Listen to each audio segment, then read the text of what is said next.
मेरी जान, तो आज हम बात करेंगे अपने लेक्चर नंबर 2 के बारे में। करंट इलेक्ट्रिसिटी के इंट्रोडक्शन पे बात कर रहे थे और हम लोगों ने type of charges in different material तक बात की थी कि अगर मेटल्स की बात करें तो उसमें इलेक्ट्रिक करंट की रीजन क्या होती है हमारे पास मेरा बेटा, फ्री इलेक्ट्रॉन्स। और अगर हम बात करें आयनिक सॉल्यूशंस की तो उसमें फ्लो ऑफ आयन होता है। और अगर हम बात करें सेमीकंडक्टर की तो उसमें इलेक्ट्रॉन्स होते हैं और मेरा बेटा क्या होता है, आपके पास होल होता है। उसके बाद मेरे बच्चे करंट इलेक्ट्रिसिटी में जो दूसरी चीज जिसके ऊपर हमें फोकस करना है, बात करनी है, वो मेरी जान हमारे पास आ जाता है कन्वेंशनल और इलेक्ट्रॉनिक करंट। बहुत सिंपल बात है, लेकिन मेरे बेटे हम उसका जरा डिटेल कंपैरिजन भी साथ साथ करते जाएंगे। सबसे पहले अगर मैं बात करूं मेरा बेटा कन्वेंशनल करंट की, और इसके अगेंस्ट हमने क्या इसकी बात करनी मेरा बेटा, इलेक्ट्रॉनिक करंट। क्या डिफरेंस है कन्वेंशनल और इलेक्ट्रॉनिक करंट में? सबसे पहले हम अपनी आसानी के लिए अपनी बुक्स में जिस करंट की बात करते हैं वो कन्वेंशन है। जैसे कि देखो x की राइट साइड पे x की वैल्यू पॉजिटिव आएगी तो ये कन्वेंशन है, x की लेफ्ट साइड पे x की वैल्यू नेगेटिव आएगी तो ये भी क्या मेरा बेटा, कन्वेंशन है। इसी तरह मेरे बच्चे अगर मैं ये बात करूं, इसके ऊपर एक सपोज मेरे पास ये कंडक्टर है, इस कंडक्टर में अगर लफ्ज अगर का बोल रहा हूं कि अगर मेरे पास यहां पे पॉजिटिव हाई पोटेंशियल और इधर क्या हो मेरा बेटा, नेगेटिव पोटेंशियल। पॉजिटिव को हम हमेशा हाई मानते हैं, नेगेटिव को मेरा बेटा हम हमेशा लो मानते हैं। मेरे बच्चे अगर आप ये बात करो कि इस कंडक्टर में पॉजिटिव चार्ज की वजह से या चार्ज पॉजिटिव से नेगेटिव जा रहा है या करंट यहां पे मौजूद है तो वो फ्लो पॉजिटिव चार्ज की वजह से है, तो उसे कहते हैं कन्वेंशनल करंट। मेरे बच्चे हम सबको पता है कि इलेक्ट्रिक फील्ड की डायरेक्शन हमेशा क्या होती है, पॉजिटिव टू नेगेटिव। तो सबसे पहले आप डेफिनेशन में लिखेंगे, बड़ी एक लफ्ज में या एक लाइन में डेफिनेशन की जा सकती है, current due to flow of positive charges. Current due to flow of positive charges is called conventional current. Is called conventional current. इसके अलावा आप यहां से देखिए, सेकंड पॉइंट देखिए मेरा बेटा, आपका करंट कहां से या चार्ज कहां से मूव कर रहा है, हाई पोटेंशियल से लो पोटेंशियल की तरफ। आप लिखेंगे flows from high potential to low potential, flows from high to low potential. ठीक हो गया मेरी जान। अब थर्ड पॉइंट की बात करें, अब यहां से सारे पॉइंट की बात करते जाएंगे मेरा बेटा। आपको यह भी पता है कि हमारा करंट इलेक्ट्रिक फील्ड की डायरेक्शन में ही क्या कर रहा है मेरा बेटा, फ्लो कर रहा है। तो ये भी लिख सकते हैं flows in the direction of electric field, flows in the direction of E लिख दें, या इलेक्ट्रिक फील्ड इंटेंसिटी E या इलेक्ट्रिक फील्ड या flows in the direction of field.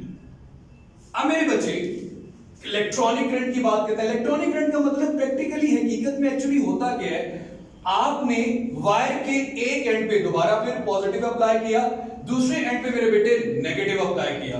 Positive को मेरी जान आप मानते हैं हाई और नेगेटिव को मेरे बच्चे आप मानते हैं लो। पॉजिटिव को आप क्या मानते हैं मेरा बेटा, हाई, और नेगेटिव को क्या मानते हैं, लो। आपने क्या किया, अगर आप प्रैक्टिकली देखो तो हमें पता है कि यहां पे मेटेलिक वायर की अगर मैं बात करूं तो उसमें फ्री चार्ज कैरियर कौन से होते हैं, इलेक्ट्रॉन्स। वैलेंस शेल में जो इलेक्ट्रॉन्स होते हैं वो रैंडमली मूव कर रहे होते हैं, उसकी बात भी करेंगे। तो अगर मैं ये कहूं कि आपके पास करंट है due to flow of negative charge, और डेफिनेटली नेगेटिव चार्ज नेगेटिव से पॉजिटिव की तरफ जाएगा, पॉजिटिव्स को अपनी तरफ अट्रैक्ट करेगा। तो अगर पहली लाइन में जैसे मैंने लिखा current due to flow of positive charge, तो आप क्या लिखूंगा मेरा बेटा, current due to flow of negative charges, current due to flow of negative charges is called electronic current. इसको मेरे बेटे क्या नाम देते हैं, इलेक्ट्रॉनिक करंट का। क्या नाम देते हैं मेरी जान, इलेक्ट्रॉनिक करंट का। उसके बाद मेरे बच्चे आप ये भी देख सकते हैं कि सेकंड पॉइंट अगर मैं लिखा मैंने flows from high to low potential. अब इलेक्ट्रिक फील्ड की डायरेक्शन तो मेरा बेटा हमेशा पॉजिटिव टू नेगेटिव रहनी है, लेकिन आप यहां पे देखो कि इलेक्ट्रिक करंट, इलेक्ट्रिक फील्ड की डायरेक्शन पॉजिटिव टू नेगेटिव है, लेकिन इलेक्ट्रिक करंट की डायरेक्शन नेगेटिव से क्या आ रही है, पॉजिटिव की तरफ, तो आप क्या लिखेंगे, flows from low to high potential, flows from low to high potential. ठीक हो गया मेरी जान, एक तो ये हो गया मेरे बच्चे।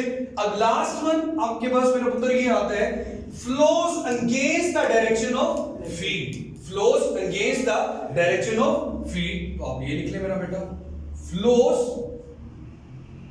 Against the direction of feed. Clear हो गया मेरे बच्चे? तो ये मेरे ख्याल में अब आपको डिफरेंस भी क्लियर हो गया, what is the difference between electronic and conventional current. अब मेरे बच्चे सबसे पहले कॉन्सेप्ट, इस चैप्टर में जाने से पहले हमें ये चीज पता होना चाहिए, what are free electrons. Free electrons किन्हें कहते हैं, जिसके फ्लो को आपने इलेक्ट्रिक करंट का नाम दिया है। तो मेरा बेटा इन मेटल्स, मेटल के अंदर the valence electrons are not attached to the atoms. The valence electrons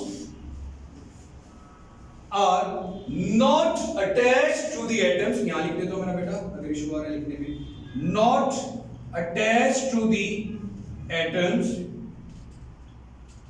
and are free to move, and are free to move। इन्हें क्या नाम दिया जाता है मेरा बेटा, फ्री इलेक्ट्रॉन्स का। क्या नाम देते हैं मेरा बेटा, फ्री इलेक्ट्रॉन्स। एक चीज इसमें याद रखना, फ्री इलेक्ट्रॉन्स की जो मोशन है वो रैंडम मोशन है। कौन सी मोशन है मेरा बेटा, रैंडम मोशन। जिस तरह गैस के मॉलिक्यूल्स रैंडमली हमारे एटमॉस्फेयर में मूव कर रहे हैं, सिमिलरली मेरा पुत्र हमारे पास जो कि इलेक्ट्रॉन्स हैं एक मेटेलिक वायर में, वो भी रैंडमली मूव कर रहे हैं। अब आपने देखना है current through metallic conductor, metal के बने हुए कंडक्टर से करंट कैसे फ्लो करता है, करंट थ्रू मेटेलिक कंडक्टर। अब मेरे बच्चे सबसे पहले मैं एक वायर लूंगा और उस वायर को किसी किस्म का कोई पोटेंशियल प्रोवाइड नहीं करूंगा। जब मैं इसको किसी किस्म का कोई पोटेंशियल प्रोवाइड नहीं करूंगा कि इसके अंदर जो इलेक्ट्रॉन्स हैं मेरा बेटा, वो आपके पास रैंडमली मूव कर रहे होंगे, कोई इधर कहीं उधर कहीं उधर, ठीक है, क्योंकि आपने किसी किस्म का कोई इसको पोटेंशियल नहीं दिया हुआ। तो सबसे पहले यहां पे हेडिंग दे देंगे आप, एब्सेंस ऑफ इलेक्ट्रिक फील्ड। जब पोटेंशियल नहीं दिया तो फिर इलेक्ट्रिक फील्ड भी एग्जिस्ट नहीं करता। तो पहली हेडिंग तो आ गई हमारे पास, absence of electric field, absence of electric field. अब मेरी जान जरा गौर करें, सबसे पहले आप ये बात करें कि आपके पास जब मैं ये बात कहता हूं कि यहां पे रैंडम मोशन हो रही है, भाई मोशन ऑफ द इलेक्ट्रॉन्स को तो करंट का नाम देते हैं, तो लोग हमेशा ये सवाल पूछते हैं जब यहां पे भी इलेक्ट्रॉन मूव कर रहे हैं तो करंट पैदा क्यों नहीं हुआ। तो सबसे पहला आंसर आपको यहां से मिल जाएगा, electrons flow from left are equal to electrons flow from right. Electrons flow from right, left से आने वाले इलेक्ट्रॉन्स किसके इक्वल है मेरा बेटा, राइट से आने वाले इलेक्ट्रॉन के। तो मैं ये बात लिख सकता हूं मेरे बच्चे यहां पे कि आपके पास जो नेट करंट है, net current is zero. Total current हमेशा क्या रहेगा मेरा बेटा, जीरो रहेगा। लेकिन एक चीज यहां पे जो इन फ्री इलेक्ट्रॉन्स की मोशन है, अगर रैंडमली इसकी स्पीड देखा जाए, रैंडम का मतलब कुछ खास डायरेक्शन तो नहीं होती मेरा बेटा, तो very fast random motion, fast के साथ वेरी का लफ्ज भी आ रहा है, वेरी फास्ट रैंडम मोशन। अब दो तरह की बातें की जाती है। सबसे पहले तो यहां पे बात करते हैं मेरा बेटा, इसकी जो वेलोसिटी है, जो स्पीड है, सेवरल 100 किलोमीटर्स पर सेकेंड, सेवरल 100 किलोमीटर्स पर सेकेंड, बहुत सौ या कई सौ किलोमीटर पर सेकेंड इसकी स्पीड होती है अगर ये कैलकुलेट की जाए। कि कितनी तेजी से एक इलेक्ट्रॉन रैंडमली मूव कर रहा है जब आपने किसी किस्म का कोई उसको एक्सटर्नल फील्ड अप्लाई नहीं किया। अब मेरा बेटा बात करेंगे presence of electric field. Presence of electric field, electric field की मौजूदगी में आप क्या करें मेरा बेटा, इसी वायर को एक तरफ से आपने लगा दिया बैटरी के पॉजिटिव टर्मिनल के साथ और दूसरी तरफ से आपने अटैच कर दिया बैटरी के नेगेटिव टर्मिनल के साथ। अब इलेक्ट्रॉन ने तो जाहिर सी बात है कन्वेंशनली कहां जाना है, पॉजिटिव से नेगेटिव की तरफ। अब होगा क्या, सबसे पहला काम तो मेरा बेटा हमने यहां पे क्या किया है, एक इलेक्ट्रिक फील्ड को सेटअप किया है। Electric field is setup,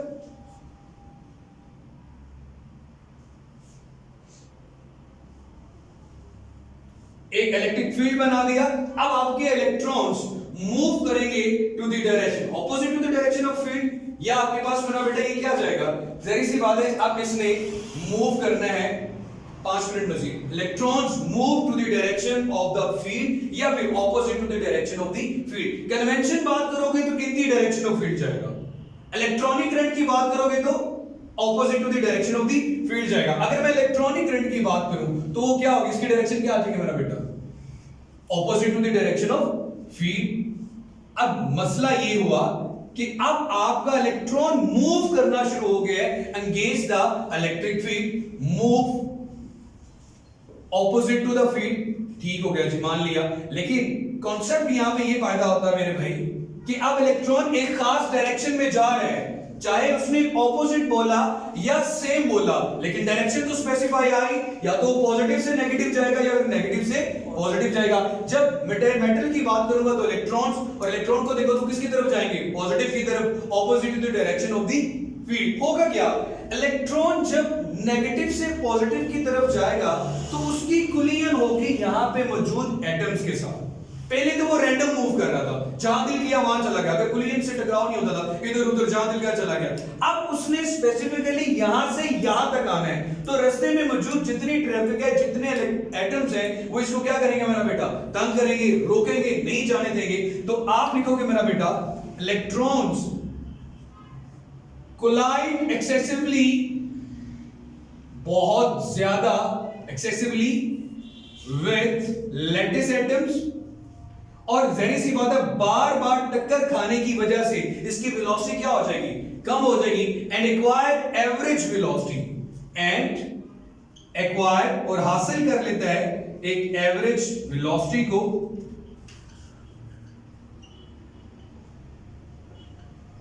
so the average velocity of electron, the average velocity of electron, आपको सबको पता है जब बार बार इसने नेगेटिव से पॉजिटिव की तरफ जाना है मेरा बेटा, सो एक खास डायरेक्शन में क्या वेलोसिटी कम होगी। उस कम वेलोसिटी को, ये वेलोसिटी कम कब हुई, जब आपने क्या अप्लाई किया मेरा बेटा, electric field. In the presence of electric field, तो इस वेलोसिटी को मेरा बेटा नाम देते हैं ड्रिफ्ट वेलोसिटी का। जब रैंडमली मूव कर रहे हैं तो आपको ड्रिफ्टिंग की जरूरत नहीं पड़ती, लेकिन जब अपने खास डायरेक्शन में जाना है तो जहां से जगह मिलेगी वहां पे इलेक्ट्रॉन ड्रिफ्ट करता हुआ जाएगा।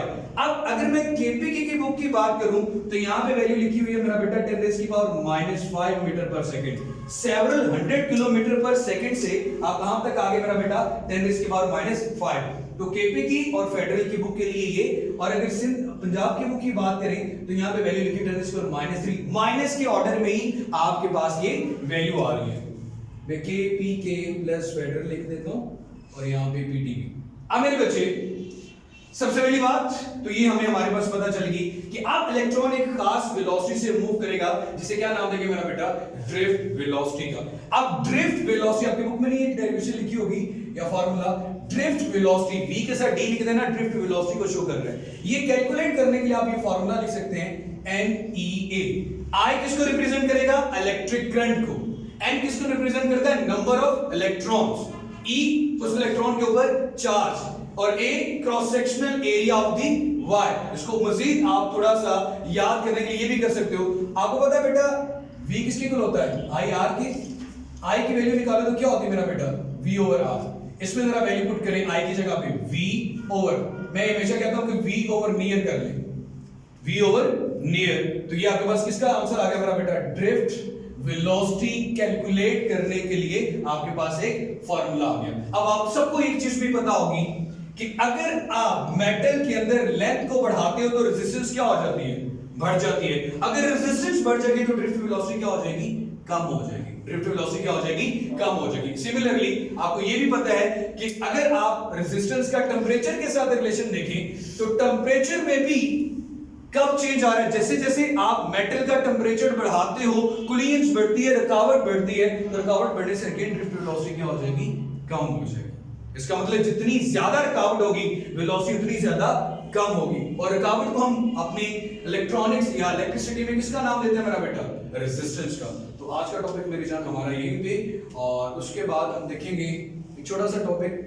कल वाले टॉपिक में मिला के कि सोर्स क्या क्या है, कहां से इलेक्ट्रिक करंट हमें मिल रहा है, और उसके अलावा इसके इफेक्ट्स ऑफ करंट कौन कौन से। वो तो आपको पता है, इलेक्ट्रोमैग्नेटिज्म भी हम पढ़ रहे हैं, इलेक्ट्रोमैग्नेटिक इंडक्शन भी पढ़ते हैं, लेकिन कल इसके बारे में डिटेल में बात करेंगे। आपका कोई भी क्वेश्चन हो तो आप लोग पूछ सकते हैं, और लेक्चर को दोबारा से देखिए। मैंने कोशिश की थी कि आज सिर्फ ब्लैक और ब्लू ही यूज करूं ताकि बोर्ड ब्लर ना हो। तो अपना बहुत सारा सा ख्याल रखिएगा, और चैनल सब्सक्राइब नहीं किया हुआ तो एमएम नज़ीर चैनल को जरूर सब्सक्राइब कर ले और बेल आइकन को भी प्रेस कर ले। अल्लाह हाफ़िज़।